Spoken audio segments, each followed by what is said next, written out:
Good afternoon. I was going to say good evening. It's almost evening, isn't it? It gets this dark. So good afternoon, good evening to all of you, and to anyone watching online, hello to you too. We're obviously gathered here, as all of you will know, on the last scheduled day of COP27. I use the word scheduled because it's never the last day of any COP, and it is going to drag into the weekend, and I don't know, it doesn't seem too promising to me at the moment. We can maybe talk about that a little bit. I think it's worth saying about COP summits is that they are always part of a process. People tend to think, well, why haven't they achieved anything? And I think part of the reason for that is it's really quite difficult to get 200 countries to agree on anything. And so it's not an ideal process, but it's the process we have. So I think we'll try and reflect a little bit on what might have been achieved there, what maybe hasn't been achieved there, and then move on to talk a bit about this issue of how we can communicate better on the complexities of dealing with the climate crisis. What are some of the ways we can do it? And certainly with Matteo on the panel, the importance of money, because money is really important, because if you haven't got the money to transform the global economy, it's going to be a very difficult thing to do. So let me introduce my panelists first. Have we got anyone on screen? Not yet. Okay, so we won't introduce Margaret then, because she's not here yet. From the far side, I've got long introductory paragraphs here, so I'm going to paraphrase them. So if anyone complains about my paraphrasing, you complain to the management at the end. But so Luke Douglas-Hume is a chartered environmentalist who works with councils, schools and companies on sustainability and how better to communicate on climate. Notably, last year he started something called the Coastline Runner campaign, in which he's been rather energetically running up and down the east coast of England, in particular to draw attention to the problem of plastic waste in our seas. Next to Luke is Solitaire Townsend. Can I call you Solly? Because everyone else does. Solly is a sustainability expert who works with some of the leading companies and organizations in the world to promote sustainability and promote sustainable solutions. She's also the co-founder and chief solutionist.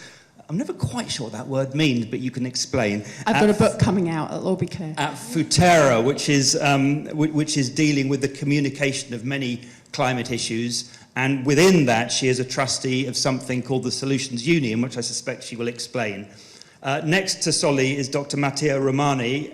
Thanks for being here.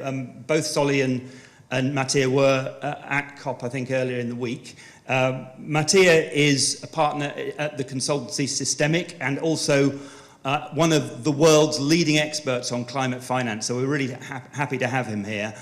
He has a long list of achievements here, and I said I'm not going to read all of them, but he was the deputy to Lord Nicholas Stern on the UN Secretary General's high-level advisory group on climate finance. And a lot of this is working about how you get all the money which is needed. We are, there was the target for a long time of 100 billion. That's kind of yesterday's news. We're talking about how you find trillions of dollars and put them to good use, and what the financial system can do to try and generate that money. So hopefully Matteo can talk a little bit about some of that. And then next to me is Deiza Gaji. She's a climate justice activist, a political candidate, it says here, for anyone in particular, or? I know, ran as an independent. As an independent, very good. And a conduit impact champion. So really happy to have you here. You do a lot of work with climate activists and so forth, and a lot of campaigning. And it says here you're described by The Guardian as a ball of energy, conviction and warmth, which no one has ever said about me, so I'm quite jealous. So I'm looking at the screen, and Margaret still isn't here. So what I'm going to ask, we'll follow the normal pattern where I'll ask each of the panelists to speak for a few minutes. We'll have a chat on the panel, and obviously very keen to hear your questions. And maybe I'll go to Solly first. Partly just a reflection about where we are at COP27. It's been difficult. It's always difficult towards the end, but is it a summit that's going to achieve anything meaningful? And then maybe a little bit of reflection of the work you do on communication as well. Sure. My mosquito bites from Egypt still itch, so I'm that recently back. But let me start with just a tiny story to help us understand why we are where we are with COP. So I want to imagine that you need to buy a car, and maybe instead of a bike, but you need to buy a car. And you decide to do all your research. So you research online about the miles per hour, and you research about carbon footprints, and you research about how much money it's going to cost you, and you, just before you decide, your little daughter looks up at you and goes, it's going to be good for the environment, isn't it? And so you decide to get an EV, and you absolutely convinced yourself, you've done all of your research, you've got your facts and stats, you've got your numbers, it's the right decision. Then you go into work the next day and you're around the water cooler with a colleague you don't even like very much, and you mention the fact that you're going to buy this car. Oh, you don't want to do that, mate. Oh, my cousin's brother, he had a terrible thing with that car. Terrible maintenance costs. So here we have a whole set of evidence-based facts, of stats, and of enlightenment decision-making versus an anecdote from one bloke you don't like very much. All of the psychology evidence would suggest you're not going to buy the car. And that's because human beings believe anecdotes and stories over facts. Now, lots of us don't like to think of ourselves like that. And actually, oh no, I'm an empiricist, I'm an enlightenment decision maker. Unfortunately not, you're a monkey, well actually an ape, and you believe in stories over facts. Now this is one of the reasons why we are where we are with somewhere like COP, is because we have got facts galore around what is happening to our climate and on what impact that's going to have on the seas, on finance, on justice around the world. But unfortunately, those facts are up against some stories, such as the story that we can't afford it, such as the story we can't keep the lights on, such as the story of our economy we failed, can we afford... All of these stories are up against the facts, and the stories are winning. In fact, they're winning so much that whilst there were so many amazing things that happened at COP, we have got... The Children and Youth Pavilion was incredible. We've got big commitments on forests from a number of governments. We had the culture ministers of all of the different countries gathered. Wonderful stuff. The actual COP text is in danger of being worse than we had at Glasgow. We might lose 1.5 as the limit. We might lose comments around fossil fuel subsidies. Unabated coal might become an even worse, fluffier language around some unabated coal. And the reason for that is because vested interests have told a better story than we're telling about the facts, which is why I'm so pleased to be here and part of this conversation. Thank you, Solly. I'm going to pause and introduce Margaret, who I can see. You can't see all of us, but we can see you on a very big screen at the back of the room, so everyone can see you waving. Margaret Klein-Salomon is the Executive Director of Climate Emergency Fund and the founding principal of Climate Awakening, which is a project to unleash the power of climate emotions. Margaret, we've just started. You heard Solly Townsend speaking there. We're just doing introductory remarks from all our panelists. Do you want to just sort of say something for a few minutes yourself about what you do and where you think we are?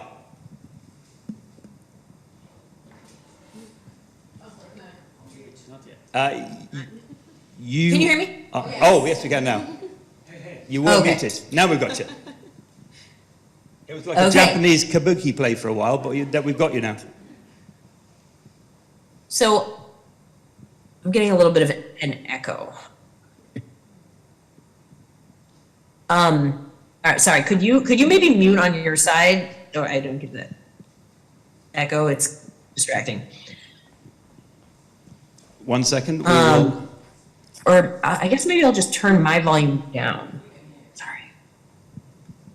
Is that better? Oh, perfect. Okay. My apologies. Whatever. Zoom life. But anyway, thank you so much for having me. I'm a clinical psychologist by training.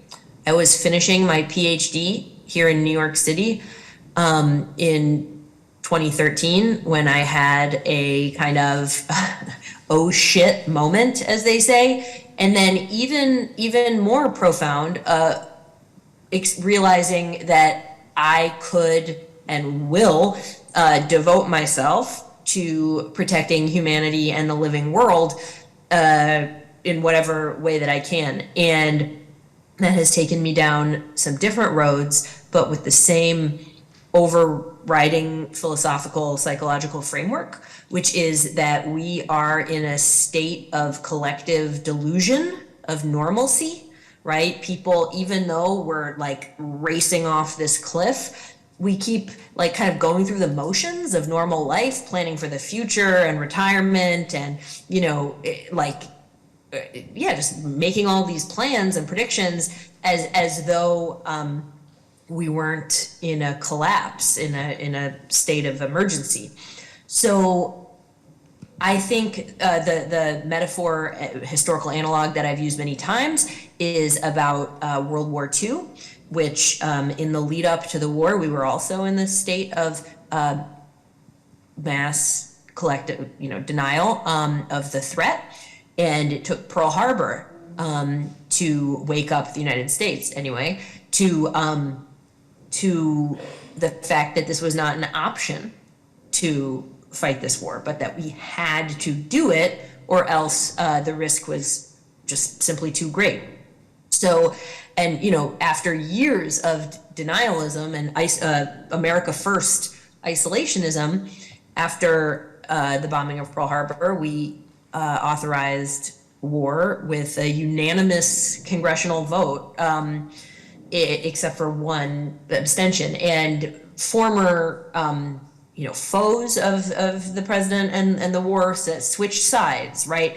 So this kind of collective awakening where we realize that, like they said in the war, there's no end save victory, that this is, that has to be an overriding national and global priority, because this, just what is at stake is everything.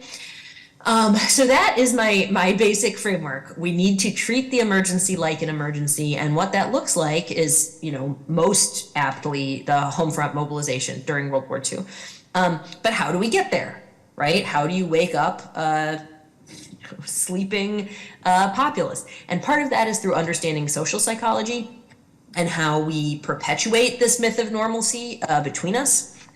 And then the other side is really about activism. And, the activists that Climate Emergency Fund supports are, they're disruptive, right? Like, and that's one of the reasons that many people don't like them. They're doing things like throwing, soup on the glass coverings of paintings, and,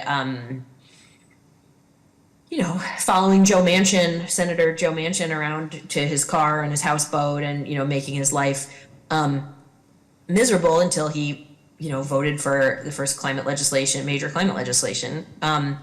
So yeah, we're in a trance. We're asleep at the wheel. We need to wake up. Activists can do that. And then the other part of my work that you mentioned is about emotions, because part of what's allowing this trance to continue is the gap between what we think and what we know is true and what we feel. We take that kind of science, say, oh, climate, it's a science issue, or maybe it's happening to other people or whatever, it's not my thing.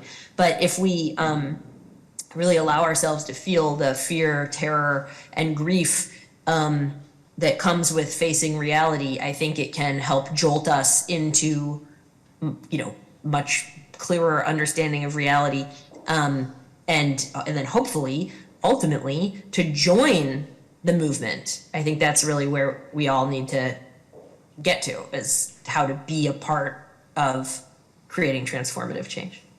Okay, Margaret, thank you very much. I actually want to bring Mattia in next, because I was just kind of struck by the comparison with World War II. And one of the ways we recovered from World War II, at least in Europe, was to create the Marshall Plan, which was basically more money than most people seem to think was available on Earth to reconstruct an entire continent. And one of the things that people who work on climate finance are doing is trying to figure out ways to produce enormous amounts of money to transform the global economy. And I know it's something that you've worked on for many, many years. Can you just maybe just give us a brief summary of the kind of discussions that have been going on at COP27 about ways in which these huge sums of money we need could be made available? Thank you very much, Chris. And I can give you a summary. I'm not sure I'll be able to make it brief, but I'll do my very best. It's very intimidating to be in front of professional communicators and people who are very good at delivering messages and being a poor economist that, does spreadsheets and stuff. But I'll do my very best. Because I think we need to demystify a little bit the complexities of climate finance. It's not particularly sophisticated finance. It's just a different language. So you've got to learn a little bit of the language in order to understand what's going on.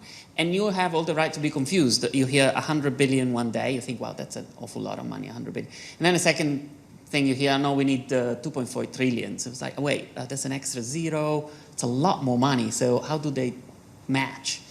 So let me try to give you a sense of what's going on. And I'm going to use as a framework a report that we contributed to that was launched at the COP by Nick Stern and Vera Songwe. You can find it on the London School of Economics website. If you Google Stern Songwe, you will find it.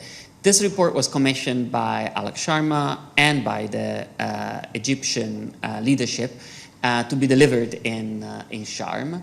And this report was meant to assess what is the need of money for emerging and developing countries to help them in the transition to a low carbon economy, which is in line with the 1.5 degrees. So this is emerging and developing countries without China, by the way, because I think the assessment was that China can help itself.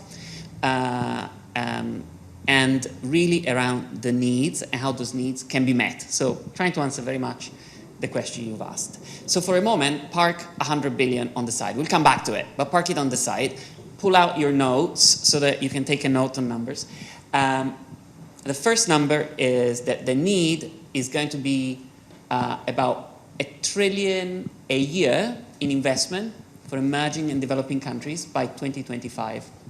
So in 3 years' time, it's about $1 trillion a year. By 2030, the number is 2.4 trillion a year. These are the investment needs for emerging and developing countries to stay at 1.5. So change their economies to make them more resilient, but also mitigate their emissions. Okay, so you got 1 trillion, 2025, 2.4 trillion, 2030. Now the next thing you have to understand is that this money, these flows are big, but not huge. So they're about a doubling of today investments into these economies. At the moment, countries invest about 2% of their GDP in sort of laying the foundation for their energy system, for the industrial system. We're talking about doubling that, getting to about 4% of the GDP by 2025, maybe 6% of the GDP by 2030. Is that a lot? Well, you can say it's a lot, but China for many years invested more than 10% of its GDP in building up its economy. So it's not an incredible or impossible number. So it's a feasible number. Okay, so we've got a sense of the size of the challenge. Now, where is this money going to come from? Now, what the report says is that about half of this money, half of the trillion in 2025 and half of the 2.4 trillion in 2030, can come from domestic sources. This means basically taxes raised domestically. It means domestic investment. It means every source of money that can be raised from a growing economy, right? It relies on these economies continuing to grow, but so about half of it. So for simplicity, let's say that by 2030, about $1 trillion, allow me the simplification, will come from domestic sources. $1 trillion needs to come from external sources. So now you've got your number. So developing countries need about $1 trillion of external sources of finance in order to achieve the 1.5 degree, in order to rebuild their economies to be more resilient and to mitigate emissions of climate change and really be laid out for the future, if you want. This is not about additional money. This is not about a cost. This is about investing into their future, right? So they need about $1 trillion of external finance. Now, you go, hold on a minute, but you said it was 100 billion in Copenhagen. How does that match? The two numbers are very different. The trillion is a needs assessment. What we did is we looked at what these countries feasibly can do in order to improve their resilience and reduce their emission. That's where the trillion comes from.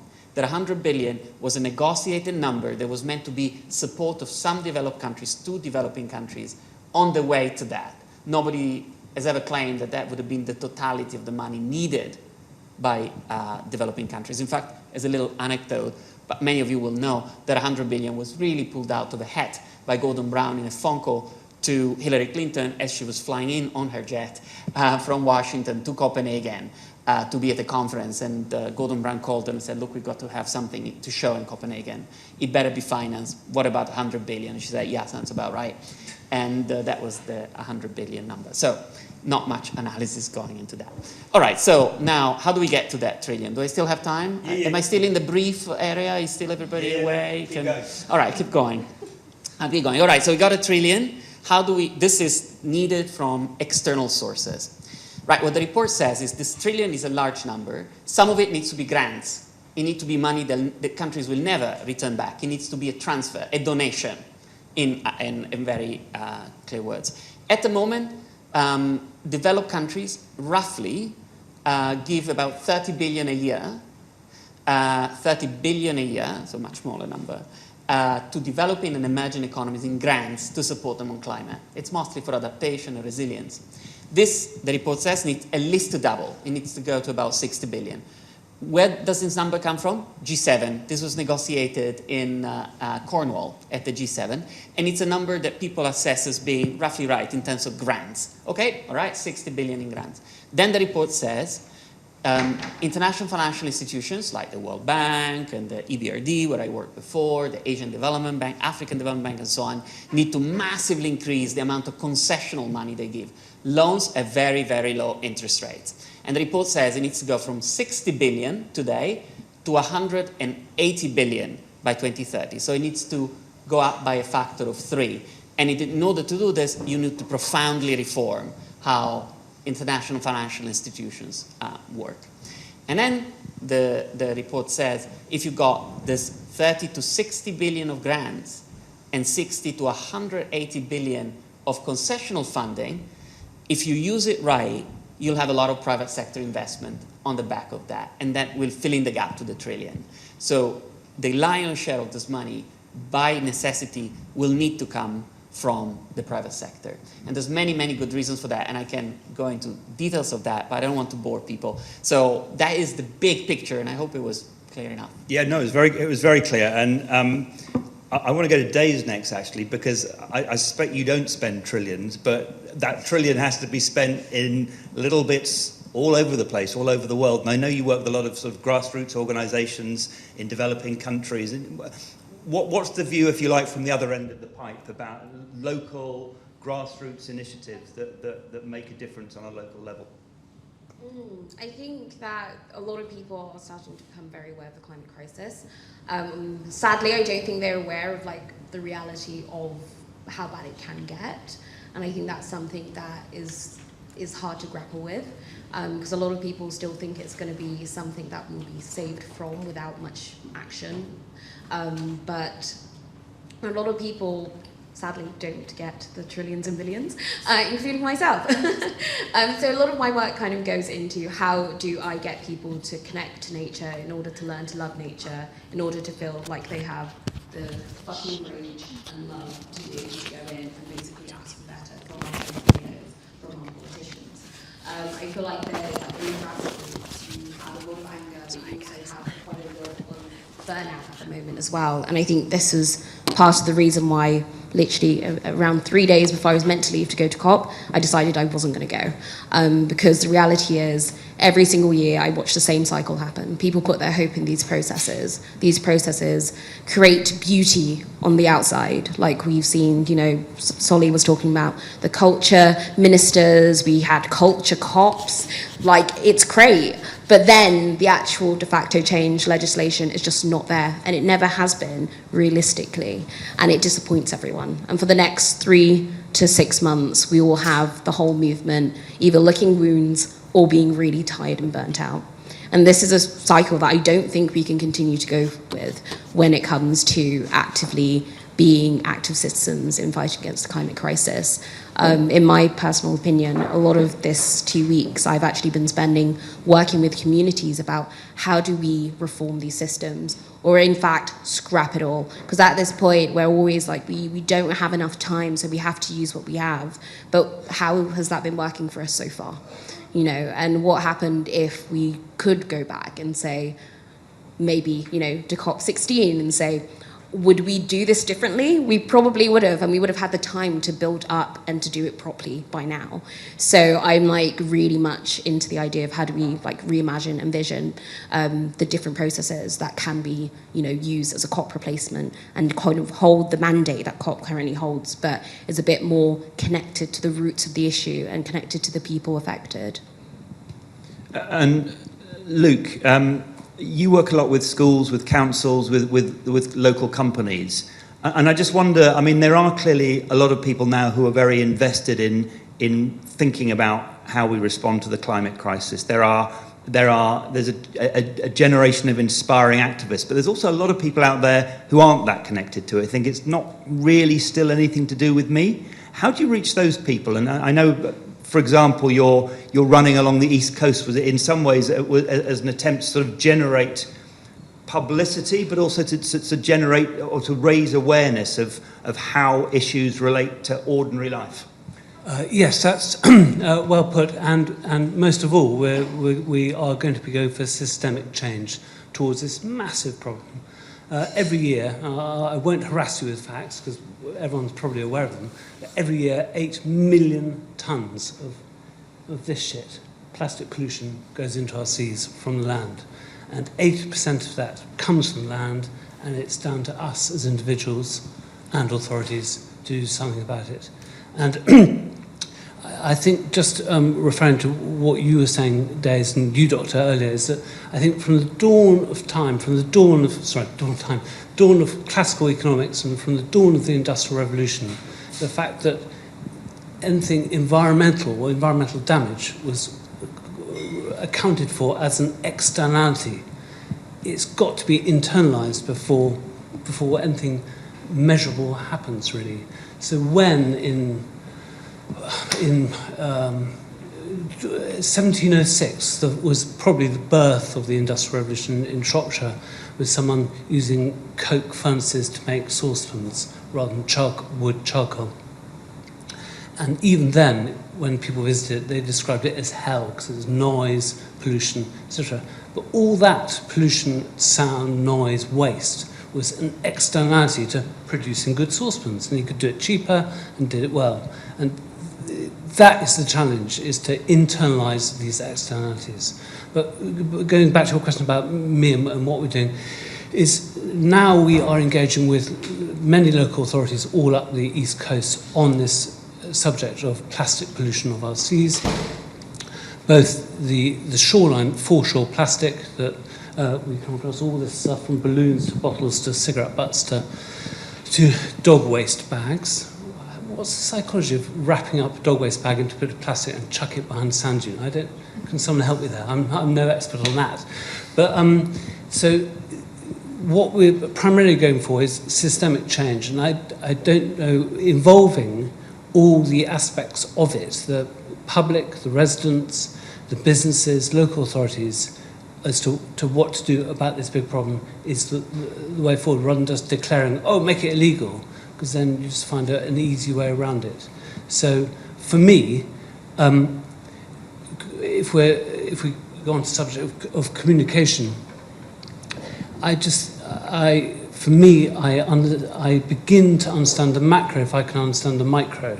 And so when we're talking about emissions, in fact, we should just talk about pollution, because that's what it is. Just say it's pollution. So yes, it's CO2 emissions, but in fact it's air pollution. And so what would be most powerful for COP, one of the COPs when it happens, it would be if this intellectual hypothetical exercise is driven down to understandable reality, I believe. Okay, I've got a question for Margaret and for Solly, actually. And one of you has talked about emotion, another one talked about storytelling. And I wonder how you do create a narrative which includes the complexities of high finance, but also the local complexities of whether it's collecting plastic bottles on the beach or working with local communities around the world. How do you turn these sort of very different things into something which is compelling for people? Because that seems to be what's missing. The short answer is you don't. Right. Because trying to put all this together into one massive meta-narrative, which I think is what people are looking for, doesn't work, because rule one of communications is you target your messages and your story to your audiences. So the audiences in the local area, you talk about the local area. In audiences of government, you talk about their government. In audience of companies, you talk about companies. So actually we need to have 1 million stories, 1 trillion stories, a 1 trillion story a tactic in terms of being able to talk about the solutions. Now we know that there is high levels of concern about climate change when you ask people about it. So in the moment when a market researcher says, are you worried about climate change? The answer is almost always yes around the world. But of course, that doesn't mean that it's going to be top of mind 5 minutes later. And I think one of the things which we often forget about with all of this is how absolutely fucking weird we are. So the group of people here, you are all weird. In fact, there's a technical term for it in terms of sort of white, educated, industrialized, rich and developed, in terms of the perspectives that people have around this. The vast majority of people around the world have what we call very low agency. Low agency is your sense that you can affect anything around you. Low agency is when you think that you can't really have an impact on anybody, that you don't affect even your kids, that you're not important enough to change anything. And that's why people throw the doggy bag away. It's not because they're horrible, evil people who don't care about plastic. It's they think they don't have any impact on the world already, at all. They don't have any control beyond their own life, and for many people, they don't even think they have control of their lives. That's what we're dealing with when we're talking about climate change, an existential global threat and a public worldwide, most of whom feel they have no impact on their neighborhood, their business, even their children, let alone the world. What do you do about that? Stop trying to make people feel absolutely terrible about something they feel they have no control over, and give them control over something about something which they do. So give them control over their own lives, give them benefits from taking action, tell them about how they can live longer, be healthier, have better sex, have better sleep, be thinner from taking action on climate change. And make them angry at the people who are actually to blame for this. And I just wanted to reflect for a moment about this wonderful, you literally turned numbers into a story there. That was exactly. great. Except for the fact that if you told most people in this country that, they'd go, fuck no. What, are you kidding me? Like, I can't afford to pay my energy bill, and you're saying we should give trillions to another country? No, I would vote out anyone who said that. So you have to take that need and turn it into what is the benefit to the countries giving it. Now, that's immoral. We should just do it anyway. It's the right thing to do. But we haven't turned out to be a particularly moral species when it comes to climate change, so let's try something else. Or you say, actually, 2 trillion, we already give 5 trillion a year to the oil and gas companies in subsidies. That's like 600 quid per person of the 8 billion of us. 600 quid each of us give to the fossil companies a year. So that gives a bit of a framework to say, well, 2 trillion to like deal with this climate change, maybe we could pull back that 5 trillion. That's maths people will agree with, because in that way, we've got a net benefit. We're actually coming out better from it. So I'd always make sure that whenever you're telling the story of giving money away, there's always part of the story about getting it back as well. I'll come back to you, Matty, or maybe some reflection. I just wanted to go to Margaret. I guess what Solly's saying is that it's kind of an updated version of think globally, act locally. And I just wonder how do you measure the impact that the activists you fund have? Obviously, there are very good reasons why they do what they do. So, in terms of measuring impact, there's several things. There's obviously whether they accomplish their demands. But also whether they recruit new people and grow the movement, and how many people turn out to the action, how many people do they train, how many people do they bring in, and also what's the press attention, because if a protest happens and no one hears about it, it wasn't very successful. I agree with a lot of what you said about communications, and particularly the barrier, a key barrier to people's action on climate being about helplessness and lack of agency. I think that is very, very true. However, I think that there's a danger of getting into like the personal consumer responsibility narrative and offering people ways to engage that are too small, right? Like Al Gore's film, An Inconvenient Truth, right? It's like, oh my gosh, these huge problems, this is terrible, and that's why you should change your light bulbs. And that something about that is obviously false, right? Like, I don't think that's empowering. And, you know, like to keep in mind that the, you know, calculating your carbon footprint, that was introduced and popularized by the oil companies, right? Because they want you to focus on cleaning up your little, you know, garden and keeping your hands clean. But I think it's a red herring. And what we need to do is change the system, build power, change the system, scale out, eliminate fossil fuels as quickly as humanly possible, and the expansion of the fossil fuel industry today, right? No new, I mean, it's insane to be building any kind of pipeline or coal plant or fossil fuel plant at this late hour. So I think, yes, we need to empower people, absolutely, and we need to tailor our communications in a way that fits them. However, we need to really hold ourselves to the standard of telling the whole truth, no matter who we're communicating to. And that means, you know, that we're coming into a time period of accelerating climate change, crop failure, mass displacement, and mass death, and very likely the collapse of civilization. And like, that's a terrible thing. That's a really unpopular message, right? No one wants to hear that, but it is the truth. And I just think that we have a fundamental duty to tell that. And if we clean it up too much and make it too positive or not communicate those basic realities of our situation, I think we're doing a disservice.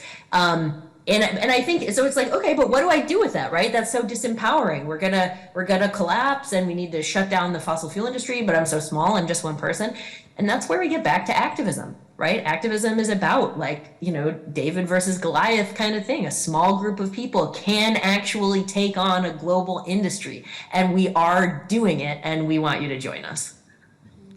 Mattia, obviously it's a very different world from the world you operate in, but I just wonder how, when you're an international economist, you know, but when you're at meetings where people are discussing, you know, reforming the structure of the World Bank and the IMF and so forth, and, you know, how do we get the private sector sort of to double up the money that may be given, and to what extent do you think people are making connections with real life and with some of the stories we're hearing? Well, not enough, evidently. That's clear. No, I was very I was very interested in what you were saying, Sally, and some of the comments. I think what I said at the beginning is that we wanted to demystify a little bit these big numbers, but I think it's more than demystifying. It's about connecting. Well, in fact, it's giving people agency over these decisions that seem so distant and big and large, and they don't think they can influence them, even by voting. I mean, look at the numbers of people that show up at polls. So obviously people don't think they can influence this decision. So there is a little bit of an agenda here, and it's useful. You know, when I was coming to this meeting and I was looking at the profiles, very impressive profile of the people on the stage, I said, what on earth are we going to talk about? Because, you know, I'm such a different fish, and I don't know anything about the fantastic work that the ladies and gentlemen on the stage will do. And I'm getting an answer to that question, which is, how do you connect what I do, which is a bit cerebral and a little bit high level, to making a difference to people and engaging people and giving them agency. So I'm listening for suggestions. Luke and Days, maybe, I know, Luke, you had something. Just, what do you think about, in terms of, what's your reflection on how we can communicate climate better? Thank Luke you, first, Chris. maybe, and then Days. Thank you, Chris. I just want to say, Margaret, it's a terrific point, but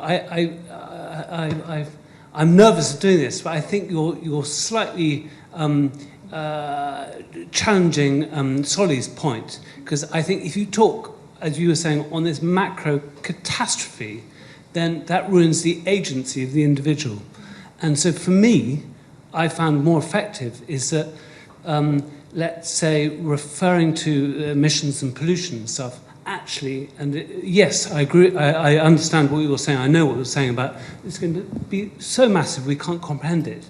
But what we can comprehend is, let's say, Ella Kissy-Debra's death 10 years ago.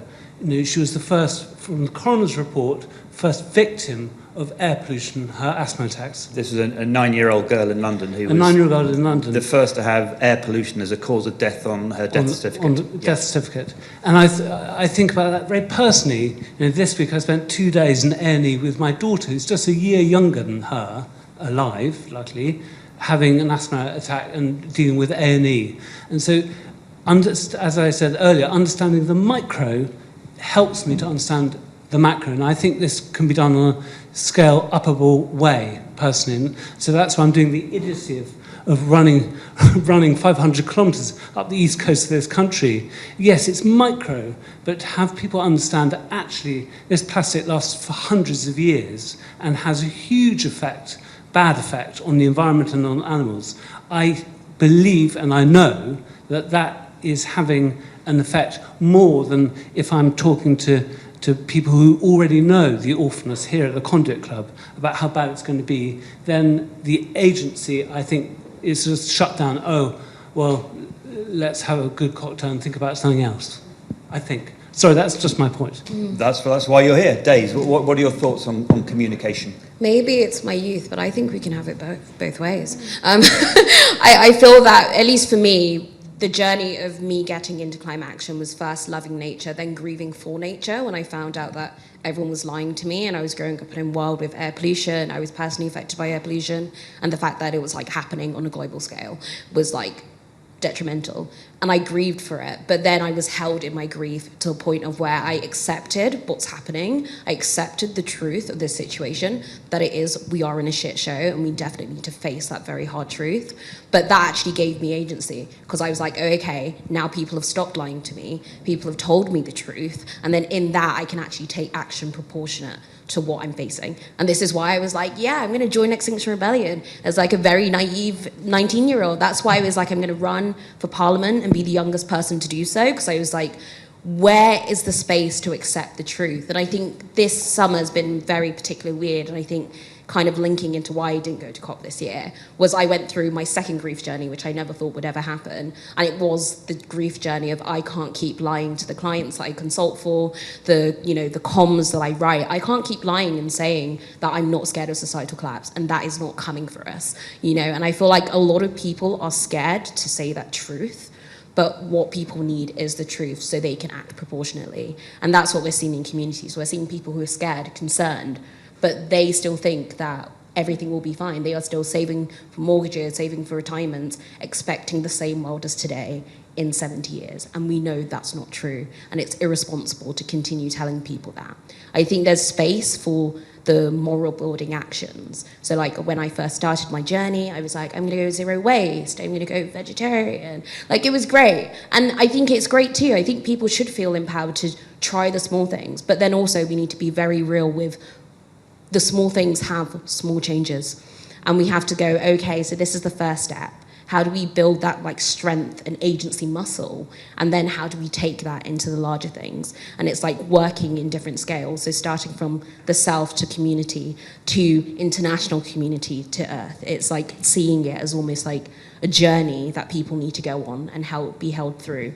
But ultimately it has to be based in the truth and the very harsh reality. We're in a climate crisis. We are going to face societal collapse before the climate crisis even begins to affect us in like a large scale, as we know, and people need to know that, and people need to be very held in that truth. That's scary, but it's real. So we're going to go to questions in a second, but let's Solly first. I have to say, I'm deeply worried about this narrative that activism is the only valid response to climate change. Oh no, I don't think activism is. It's, for so many people, that's not an option. So the people, my younger sister, absolutely amazing woman, 2 kids. She is living the low impact life, etc. She's got her chickens and she repairs her clothes and she's zero waste. She's never ever going to raise her voice or go on a march or write to her MP. She has a route to action which suits her. And one of the reasons why I'm so worried about the message that activism is the only this sort of journey you've got to go on, existential crisis than activism, is that worldwide 1 in 5 young people are completely fatalistic about climate change. They have given up. Now, they're not the rageful kids out on the streets. Rage is optimistic because you're fucking furious that things that could be done aren't being done. And the 1 in 5 young people are completely fatalistic, and we gave options of pessimistic and of soft optimism. They tend to be lower income, and of course around the world that can mean extremely low income and lower access to education. So by not giving smaller, more low agency routes to people, we're basically saying we're fucked and there's nothing you can do about it. And I think it can be a very privileged conversation to think about going through a process of high agency when you have very low agency. So I'd really like us to think about 4, 5, 6, 8 routes that people can take to doing something about this, from the micro-domestic, particularly in countries where as a woman you don't get to vote or protest. In Egypt last week, the only protest was on UN soil because protest is not allowed in Egypt. So how do you do activism in a country where you're going to die if you're an activist? So we have to have these different routes so that all 8 billion of us can take part of this in a way that's right for us, not in the way that others think is right.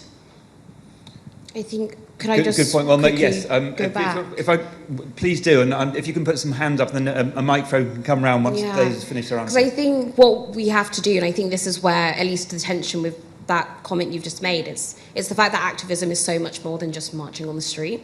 And a lot of people don't see it in that way. And I think what we need to do is broaden out activism. But then also, it's like a lot of people have low agency. I grew up in poverty. I grew up in North London. Like, the accent is a lie because my mum happened to become middle class when I was like 10. And then, like, we lived in a house from like a 1-bedroom flat with 5 people, you know. So, but the thing is, what I realised with having both, like living in poverty in the UK, but then also having like financial, like, you know, now I'm very middle class, it's that I realised a lot of people like my mum and the generation that I'm from, like first generation immigrant, is very much feeling like they don't have agency. And if we keep telling ourselves this narrative, we fall into the place of where we become helpless.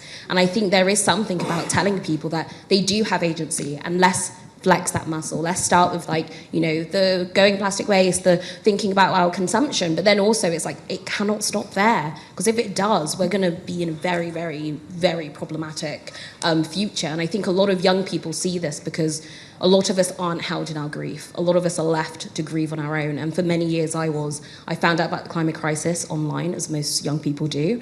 And then I realised that, you know, the life that I thought I would live was total bullshit. Because I was like, how can I be faced with this massive crisis of everything that I've ever known, but then also in turn be told to go and study history and be a historian and live in a library, you know, and it's like, oh God. But I think what you're seeing there is not young people feeling like they don't, it's not young people feeling like they cannot and they're fatalistic and this narrative, it's young people feeling like they are doing this on their own and they don't know where to go. And I think that's where it's like, how do we be intergenerational with this?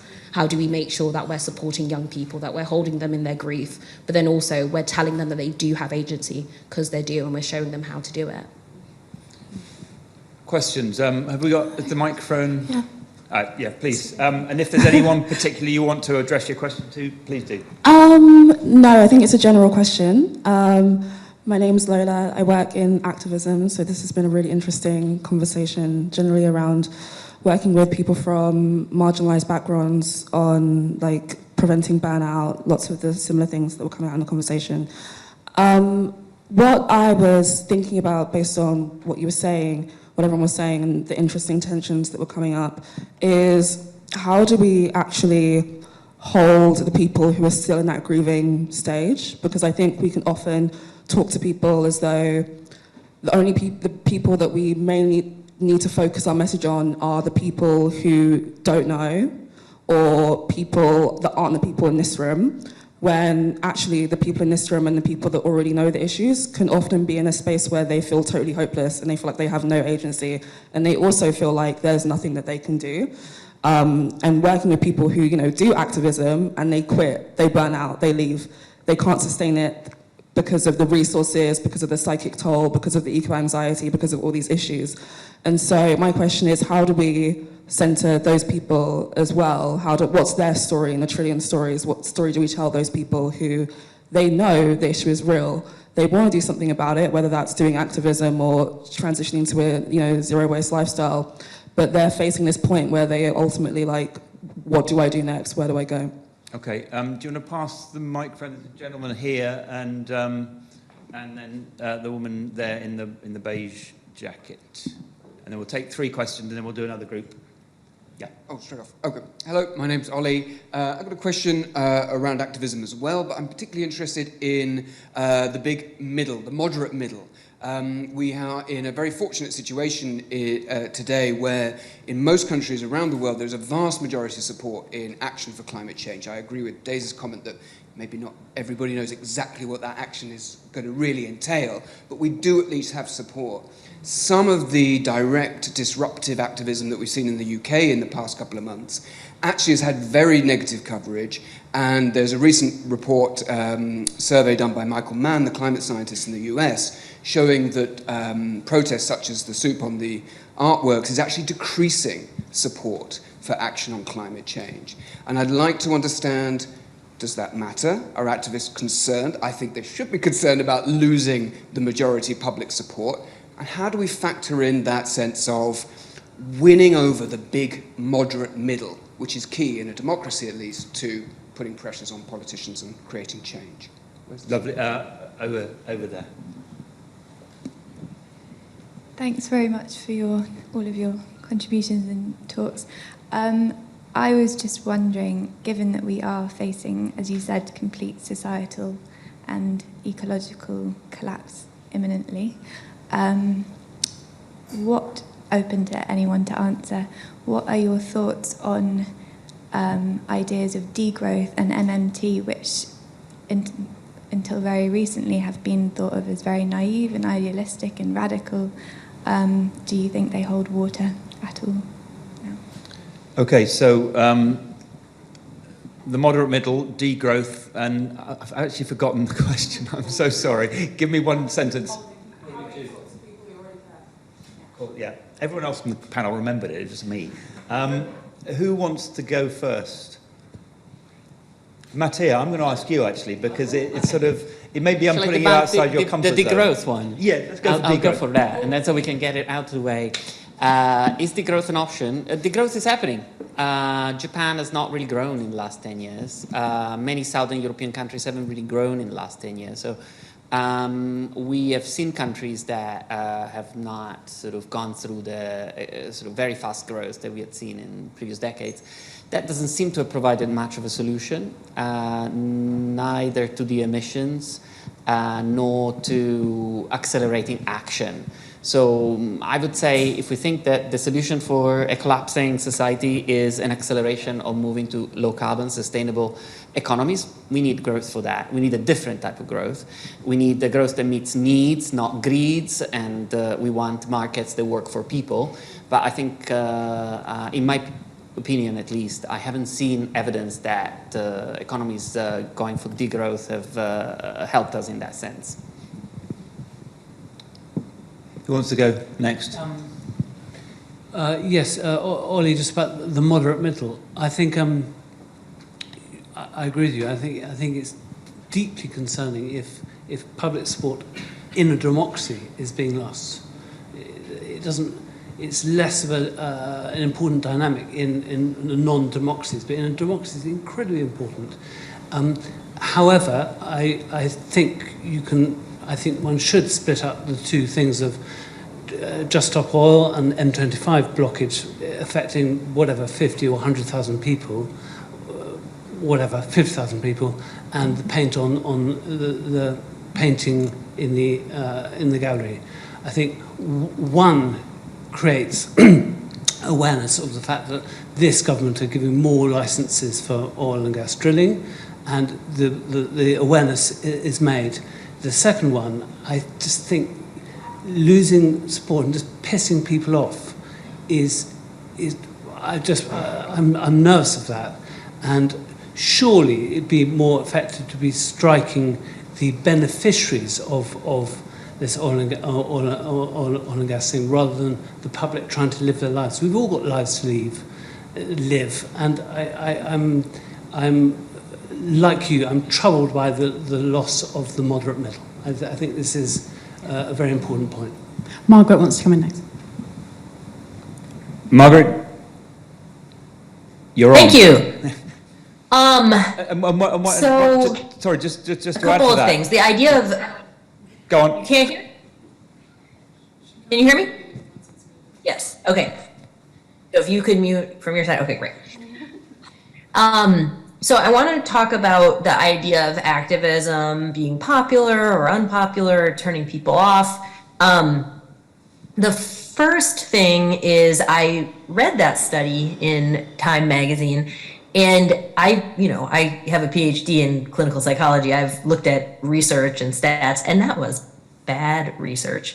They asked people, they said, are you more likely, less likely, whatever, to support climate activism given these disruptive protests? So, and then people said, yeah, I'm less likely. I don't like that, okay? So they polled people explicitly, tell me what effect these protests have on you. Do you like them? Do you not like them? Do they make you more likely or less likely? But here's the thing about social science research that's shown again and again and again and again. People don't know what is affecting them and their decision making and their vote and what they think about and what they talk about. So the fact is, and we've seen this through history over and over and over again, is activists don't need to be popular in order to win. In fact, activists are almost never popular, right? Martin Luther King was never, had more support, approval in the United States than disapproval through his entire life. The suffragettes, obviously, were hated and disparaged. And, which of their tactics went too far, right? So it's not a popularity contest. These activists are not running for elected office, right? That's not how it works. So understanding more about how movements work and how they create change is really important, because the climate movement had this really unusual thing in 2018 and 2019, which was Greta and the youth movement, right? And it's hard to be angry at these children and hard to who are missing school to raise their voice, but we have to keep in mind that is the exception, right? Activists throughout history it's a small group of people telling a much larger group of people that they need to change. But the truth is, we all very much need to change, and not just in the little ways, right? So that's the thing about agency and these discussions about agency. I think it's much more important to give people actual agency than the feeling of agency, right? Like if I feel good when I do my recycling, even though it actually gets thrown into the ocean, I don't think that's very helpful. I think we need to give people realistic ways that they can change the world, and I believe that we can do that. And it's not all through on the streets protest. It's also through, for one example, giving money, and which leads me to the point about burnout, right? Because that is absolutely a thing. Absolutely a problem in the movement. And one reason, as the questioner stated, is lack of resources, right? And this creates inequality in the movement, right? Because the movement is made up of passionate people who are very dedicated and who are, generally speaking, volunteers, but who can afford to volunteer so much of their time, right? Only the privileged. So by giving these movements funding, which is what Climate Emergency Fund does, we enable people who are not able to self-fund their participation to actually take part in a very meaningful way. And so As the executive director of Climate Emergency Fund, I'm highly attuned to how money can facilitate the growth and success of these movements and how necessary it is and how much these activists deserve our financial support. So it's just one example. There's more, but you can support the movement by giving $10 a week, right? And I would say that offers more real agency than like individual behavioral change. And the last point I'll make is, I think, the idea of expanding activism, right? How are we defining this? What is activism? And I think that a basic way to think about it in the broadest sense is that activism is trying to convince other people to act with you and to do something. So if you're, you're gonna make some change in your life, right? You can, like putting solar on your roof or whatever. You can also be an activist about that, meaning talking to other people, trying to get your whole block to do it, whatever. So the really critical point is not about disruption versus not disruption, though I clearly think disruption is also great, but is about, we cannot solve this as isolated individuals, right? Who are just like taking care of our part. It has to be a collective effort, and individuals can get involved in that in many different ways. Great, thank you. Solly or Days, have you got anything to add to that? I know Luke wants to come in, but... I think Days should have the last word, so I'm going to... I think all the answers are brilliant, but I want to talk to you about the burnout piece. Because for me, that's the same as the 1 in 5 young people who are fatalistic. Hundreds of millions of people around the world who have given up. And I think this is the problem with the story, because we're fighting a war that we think we're going to lose. And there's no way to maintain energy when you basically have internalized the inevitability of loss, and absolutely no way to win this. And there is going to be great loss along the way. There already has been. But I would ask you to give yourself permission and not feel guilty or in any way that you're betraying the people who are suffering or the issues that are happening, to imagine, what if we actually fucking won this? So Dr. Ayanna Elizabeth Johnson, who many of you will have known, gave the wonderful TED talk about joy in climate change, joy in climate action, is writing a book of what if we get it right? Like, what does it actually look like if we get it right? What does 8 to 10 billion healthy, free, educated human beings living in a recovering biosphere actually look like? Because you have to have that to balance out. If you're fighting a losing battle, you will inevitably burn out. If you leave yourself even the tiniest chink of light, that actually maybe not only do we win this, but we build something even better, more just, more free in the fight, then that can keep you from burnout. And it makes me so sad that every single story we have about climate change, we all fucking die. From Day After Tomorrow to Don't Look Up, we all fucking die. We have got the understory of climate change is the Frankenstein story. It's a morality tale. It's man makes monster and monster destroys man. We have a little picture of that in our head. We've got a little narrative space for it. There's a narrative inevitability and compellingness about that story. We've got to change that story to, it's 1,001 chance, but it might just work. Or Lord of the Rings, an unusual group of people trying to do something, any other story, then we're fucked. So you're taking joy, being happy, and believing that action might work is absolutely permissible when you're trying to make change. I'd say it's actually necessary, because otherwise you will not stay standing. It's interesting, I think, because the stories we all love are kind of often quests which eventually lead, with a lot of suffering, to good triumphing over evil. But Daisy. Yeah, I totally agree. And I feel like that's why a lot of the work I do is basing people in the idea of really loving the natural world and loving nature, including ourselves as well.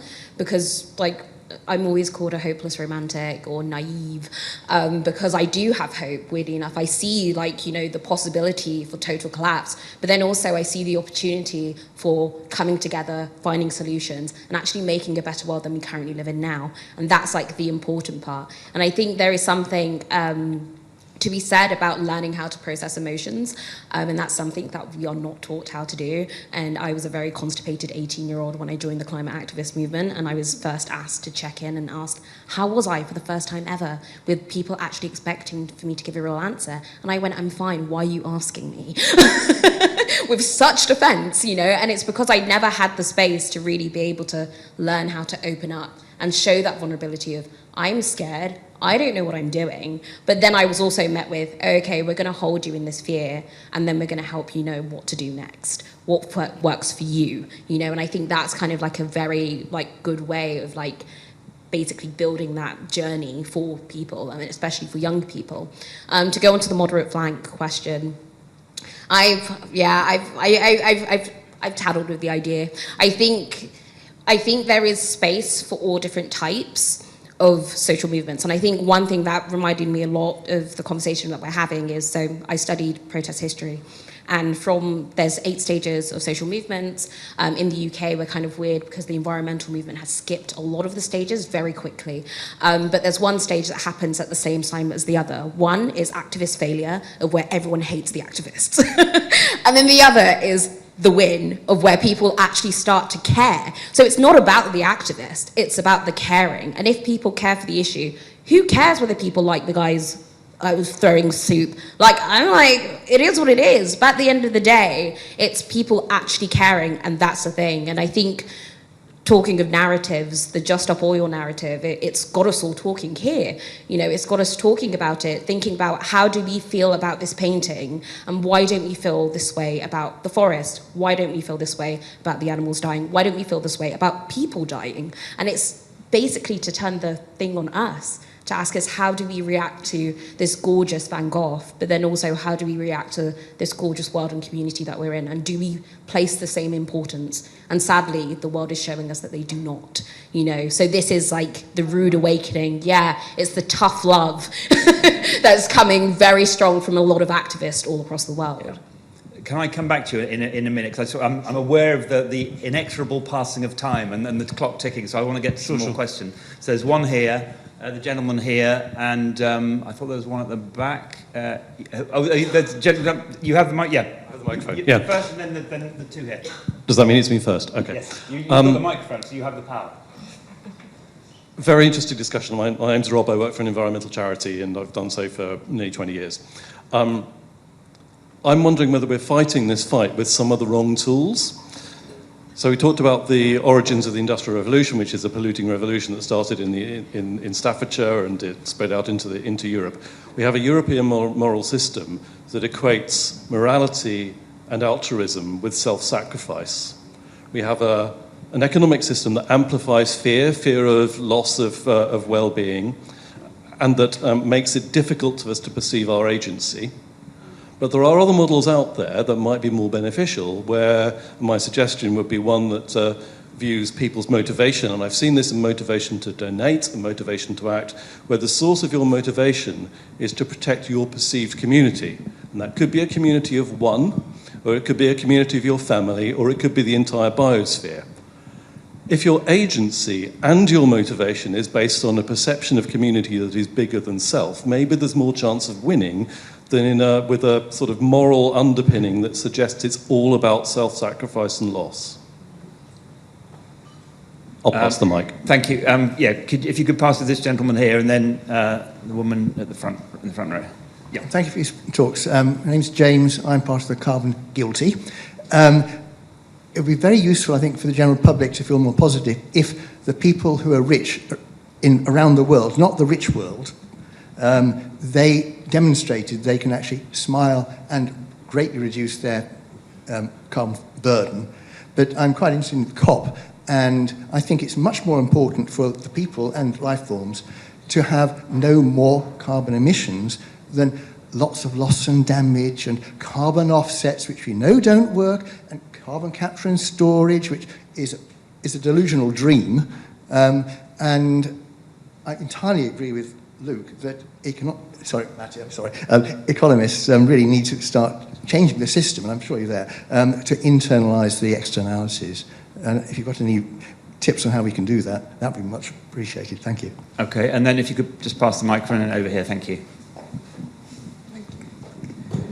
One of the really disturbing pieces of news that came out of COP27 this week, for me anyway, was the address by the Pacific island Tuvalu, where they announced that they were copying their nation to the metaverse and essentially relocating all of their traditions, cultures and land to the metaverse so that no matter what happens to their island as a result of rising sea levels, they will be preserved to some degree within the metaverse. And I'm just curious, news like that is shocking, heartbreaking, and really pretty terrifying. And I wonder, is that kind of news effective for ministers or decision makers, negotiators at COP, or do they also need optimistic news and hopeful news like the rest of us too? Okay, so I mean, the first two questions, in a way, sort of different versions of can we do things differently, whether it's in economics or activism, and then the third question there. I mean, Mattia, do you want to have a go first? I'll have a go. So I want to do a test. How many people understand what internalizing externality means in this room? Don't be shy. Yeah? Very unusual room. Actually, yeah, don't be shy putting your hands up, even if you can't put an equation to it. It's just if you understand the concept. I think most people do. Many people raise their hand. I can guarantee you, if I had asked this question 3 or 4 years ago, no hands would have gone up.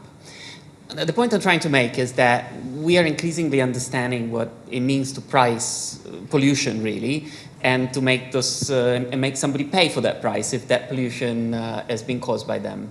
And I think it's progress. It's not great. We don't have an internalization of externalities that works very well across the world. We have it in this country. We have a fairly well-working carbon market system. We have it in Europe. We have a fairly well-working EU ETS. We have it in some other countries, but many countries don't have it. A lot more work to do. And of course, there's many, many more externalities which are not internalized beyond carbon. I think what you said about pollution and emissions is a very, very important point, because in a way we think about emissions and we think it's something that happens out there. It doesn't really affect us directly very much. It affects somebody else probably eventually, very sad, but not as directly. But actually, a lot of emissions are associated with local pollution as well, and the two are very strongly linked. So it's very important that we expand that concept of internalizing externalities, not many people understand, onto other externalities. It is crucial, and that eventually will lead us to prioritizing activities that would reduce emissions as opposed to activities to offset them or capture them and so on and so forth, which I tend to agree with you are a sort of a Pandora box at best or a Pyrrhus victory at worst. So it look like they can achieve something, but they don't. And also, and I conclude with that point, they make us understand that technologies that are helping reducing our emissions are also providing us with cheaper, better, healthier, more productive goods and services. The most obvious example is renewable energy. We know that because of the collapsing cost curves in renewable energy and battery storage, we are going into a world in which the more renewable energy we integrate in our energy system, the lower our power bills will be, the lower the emissions will be, the more accessible energy will be to people who live far away from energy, not an issue here, but a massive issue in developing and emerging countries. And this is just one of these examples. I could make a similar example about mobility. I could make a similar example about food and regenerative agriculture. So this internalization of externalities is making us realize that we can actually live in a better, cheaper, more productive world, which is also low carbon. And that's why I'm not thinking about society collapsing, actually thinking about society thriving. And I love the idea of telling that story better, and what does a world that manages to do that look like, and how does your life look like in a world like that? I think that's a very powerful message. And it's interesting when you talk about, who understands terminology. I mean, I did a lot of work for the BBC in the run-up to COP26, and one of the most popular things we made was a little digital video entitled "What is CO2?", which was watched about 5.5 million times. And so I think it's sometimes important for people sort of within the room and within the bubble to remember that some things need to be explained very simply. And once you can start to put those building blocks together, maybe that will create more understanding. Luke. Just very, very quickly, first of all, very quickly, and you can answer this question at the end of what I'm saying, Margaret, please. You started tonight with you saying America only got lit with the Second World War with Pearl Harbor. They started action. So you can answer in a few minutes, what do you think will be the Pearl Harbor? What I really want to say was, as you were talking, the two figures totally illustrate what you were saying about the importance of radicalism. In 1992, Seven Suzuki, in front of the UN, declared very close to what Greta Thunberg says 30 years later. Who had more effect? Who had more power? Nice, polite, well-spoken Seven Suzuki at the UN, or activist Greta Thunberg? So I think they were very good illustrations of your point of, actually, it's important for radicalism, and you were saying this point too, Days. I'll get Margaret to address that in a minute about what you think the Pearl Harbor might be, but Stolly, I just wanted you to address the question here about digital Tuvalu and whether do these things have an impact on the people who have the power to make decisions? During COP, absolutely not, because all of the negotiation points and the wording have been agreed before anyone gets to COP. So all of the negotiators have what they're allowed to do and not allowed to do. But I don't think Tuvalu was expecting it to. And very, very powerful comment, very similar to last year when the gentleman gave the press release up to his knees, up to his waist in water, is to affect the conversation around COP, is to raise awareness, try to get people to watch the news, to build the eyeballs on COP, which is something which the negotiators in the room do care about, because the negotiators in the room, of course, are government negotiators. One other thing, though, to remember about COP, because we're talking a lot about COP, COP is the absolute floor.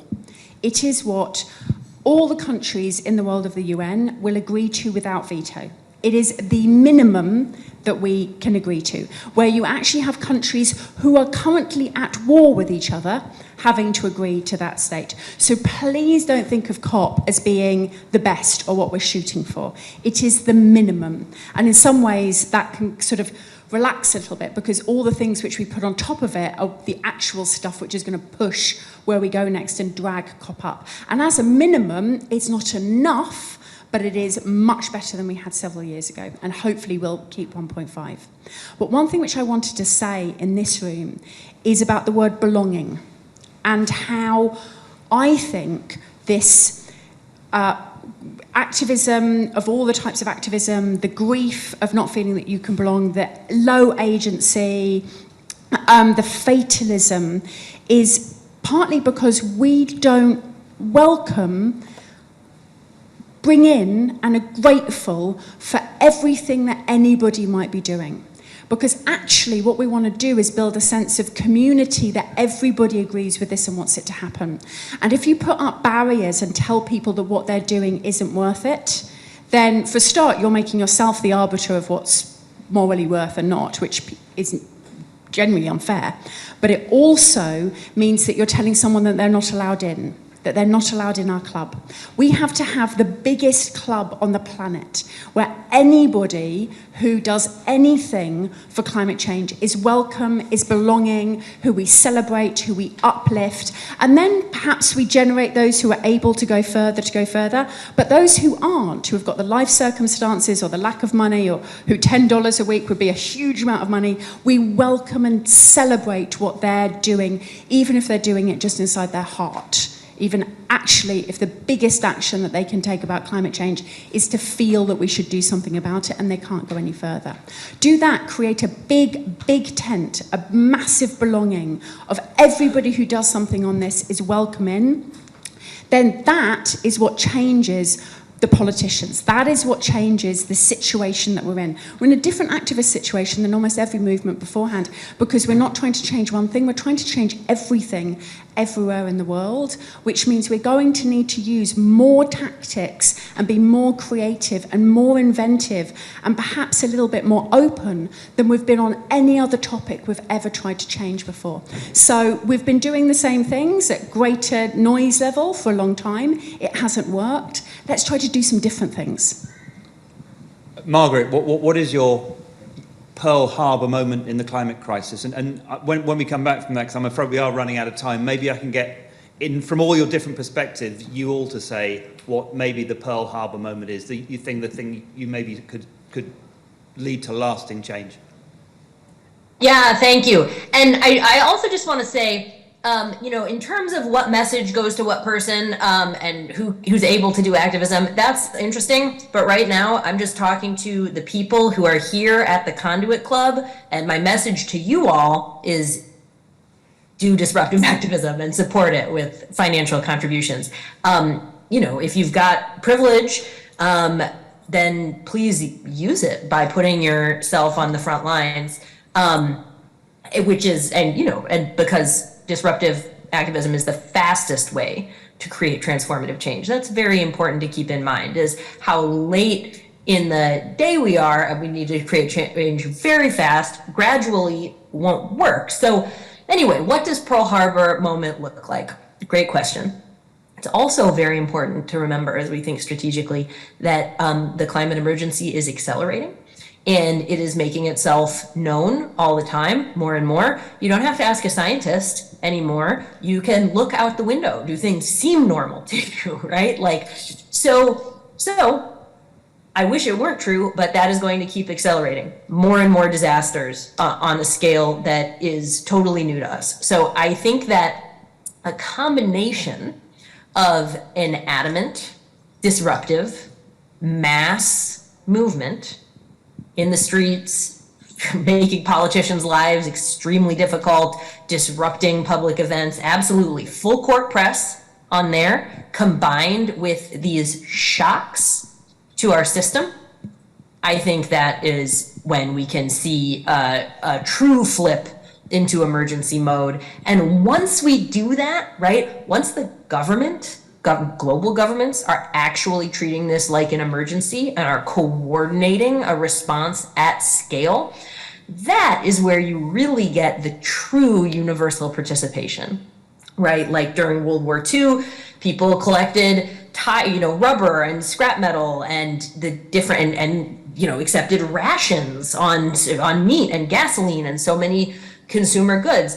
And that was possible because of the government led coordination, and would not have been possible just as a system of everyone doing their part. So I think it could be helpful to think that is where we're going. We absolutely need everyone in this, but we cannot do it with the government, so we need to force them to do it. That is what we need to do as a movement, is force the government to do things that it doesn't want to do, like stop the fossil fuel industry. Okay, Margaret, thank you very much. And we've only literally got a few minutes left, and I know we have a hard stop at 6 o'clock, unfortunately, because a couple of people who need to leave. So briefly, let's start from there, and then Dave gets the last word. Whether it's in activism or communication or finance, what's your Pearl Harbor moment? I'm afraid I'll be very quick. I just totally agree with Margaret, because we've had the objective Pearl Harbors. We've had the size of this country flooded in Pakistan this year. We've had massive droughts and heat waves in China. What more do we want? Yeah, what more objectively do we want? It has to be what Margaret said, I think. Solly? I refuse to look forward to a dreadful thing happening, so let me flip that entirely on its head and go, for me, I don't think this is a Pearl Harbor Second World War, because at the end of the Second World War, everybody was just trying to get back to normal. They actually wanted to go back to what they had before. We are actually trying to change society, not 4 years worth of fight and back to normal, but much more actually like the Industrial Revolution, is to think about an entirely different world that we're trying to build that we can then live on for years and years and years to come, not win forget, move on. So I actually would like something like the Great Exhibition, that 1 in 3 Britons visited. 1 in 3 people visited in this country when most people had never left their village. And the Great Exhibition was designed to create an industrial revolution. It did not happen by accident. Prince Albert ordered everybody in the country to come and see the world that could be built, and also told them, you won't get to see any of this, but your kids will.